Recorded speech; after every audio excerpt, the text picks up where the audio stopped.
Hello guys, in this video I'm going to show you how to select the units of measurement on the OS Maps application.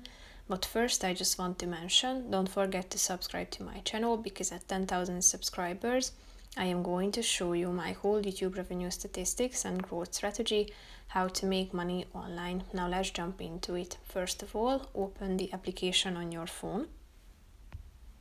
Go to your home page and then tap on this menu icon that you can find in the upper left corner of the screen. Then tap on Preferences in the middle and tap on the first option, Units of Measurement. Here you can find two options that you can choose from, kilometers and meters, which is the first option, or miles and feet. So all you have to do is just tapping onto the relevant circle and then it will be changed. So your unit of measurement will be updated automatically. If you want to edit it, just come back to this section anytime and select the other option. So that's it for this video, guys. See you in the next one. Bye bye.